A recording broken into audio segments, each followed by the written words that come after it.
హసీనాకు ఆశ్రయం ఇచ్చినందుకు యూనస్ సర్కార్ భారత్ను టార్గెట్ చేస్తోందా? మన దేశంపై లేనిపోని నిందలేస్తూ అంతర్జాతీయంగా ఒత్తిడి తెచ్చే ప్రయత్నం చేస్తోందా? ప్రస్తుత పరిణామాలు చూస్తుంటే అవుననే సమాధానమే వినిపిస్తోంది.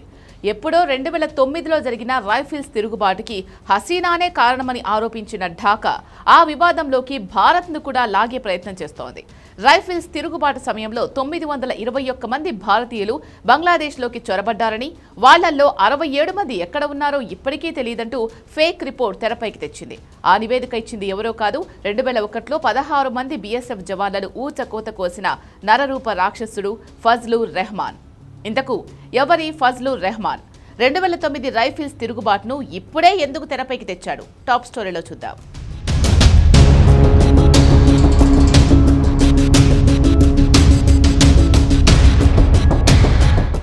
హసీనాతో పాటు భారత్ను టార్గెట్ చేస్తున్న యూనస్ సర్కార్ ఒక ఫేక్ నివేదికతో సరికొత్త వివాదాన్ని తెరపైకి తెచ్చింది. 2009లో జరిగిన బంగ్లాదేశ్ రైఫిల్స్ తిరుగుబాటుకు షేక్ హసీనానే కారణమని, ఇందులో భారత్ ప్రమేయం కూడా ఉంది అనేది ఆ నివేదిక సారాంశం. షేక్ హసీనా హయాంలో జరిగిన హింసాకాండపై సమగ్ర దర్యాప్తునకు యూనస్ నేతృత్వంలోని బంగ్లాదేశ్ తాత్కాలిక సర్కార్ ఏర్పాటు చేసిన కొత్త కమిటీ ఈ మేరకు నివేదికను సమర్పించింది. ఈ కమిషన్ ప్యానెల్కు retired major ALM Fazlur Rahman నేతృత్వం వహించాడు. 2009లో షేక్ హసీనా అధికారంలోకి వచ్చిన కొన్నాళ్లకే బంగ్లాదేశ్ రైఫిల్స్ తిరుగుబాటు జరిగింది. ఆ సమయంలో బంగ్లా సైనికులు ఢాకాలోని ప్రధాన కార్యాలయంలో హింసాత్మక దాడికి దిగి ఆయుధాలను దొంగిలించారు. వారి కమాండింగ్ అధికారులను చంపారు. ఈ ఘటనలో 74 మంది మరణించారు.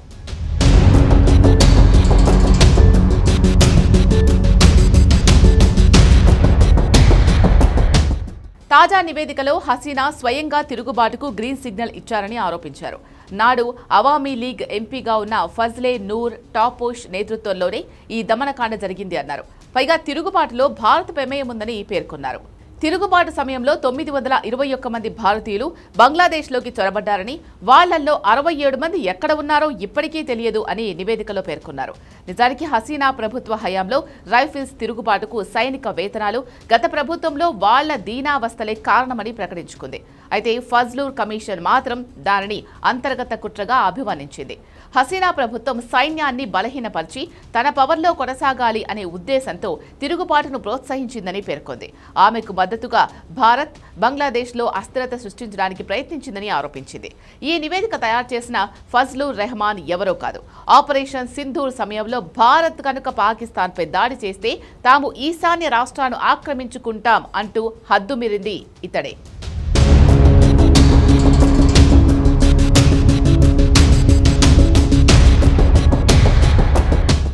ఏఎల్ఎం ఫజ్లుర్ రెహమాన్ ఒకప్పుడు బంగ్లాదేశ్ బార్డర్ గార్డ్స్ ని ముందుండి నడిపించిన ఆర్మీ జనరల్. ఇతడికి భారత్ అంటే అస్సలు కిట్టదు. ఈ క్రమంలోనే 4 నెలల క్రితం భారత్పై విషం చిమ్మాడు. భారత్ కనుక పాకిస్తాన్పై దాడి చేస్తే ఈశాన్య రాష్ట్రాలను ఆక్రమించుకుంటామని బెదిరించాడు.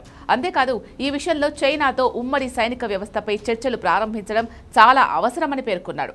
అంతేకాదు, 2001లో 16 మంది బీఎస్ఎఫ్ జవాన్లను ఊచకోత కోసింది ఈ కేటుగాడే. నాడు బీఎస్ఎఫ్ జవాన్లను ట్రాప్ చేసి దాడి చేశారు. ఈ దాడిలో 16 మంది బీఎస్ఎఫ్ సైనికులు అమరులయ్యారు. మన సైనికులు హత్యకు గురైన తర్వాత మృతదేహాలను గుర్తుపట్టలేని విధంగా ఛిద్రం చేశారు. ఒక సైనికుడి మృతదేహాన్ని వెదురు కర్రలకు కట్టి ఊరేగించారు. ఈ మారణకాండ వెనుక ఉన్న ఒకే ఒక్క వ్యక్తి ఏఎల్ఎం ఫజ్లుర్ రెహమాన్. మళ్లీ ఇన్నేళ్ల తర్వాత 2009 బంగ్లాదేశ్ రైఫిల్స్ తిరుగుబాటు వెనుక భారత హస్తం ఉంది అంటూ నివేదిక ఇచ్చి మనల్నే సవాల్ చేస్తున్నాడు. కానీ ఇప్పుడే ఈ నివేదికను తెరపైకి తేవడం వెనుక వ్యూహమేంటి?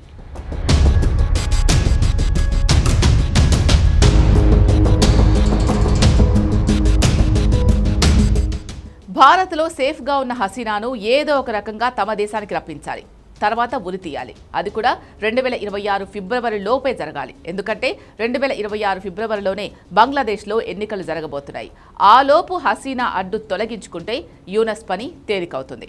కానీ భారత్లో ఉన్నంత వరకు హసీనాను టచ్ చేయడం యూనస్ సర్కార్ వల్ల కాదు. ఇది తెలుసు కాబట్టే హసీనాతో పాటు భారత్ను టార్గెట్ చేస్తున్నారు. షేక్ హసీనాకు మద్దతుగా భారత్ తమ దేశంలో ఎన్నో కుట్రలు చేసిందని ఆరోపిస్తూ మన దేశాన్ని విలన్గా చూపించే ప్రయత్నం చేస్తున్నారు. ఈ చర్యల ద్వారా హసీనాను అప్పగించేలా మన దేశంపై ఒత్తిడి తేవాలి అనుకుంటున్నారు. కానీ ఇలాంటి కుట్రలను తిప్పికొట్టడం భారత్కు కొత్తేం కాదు.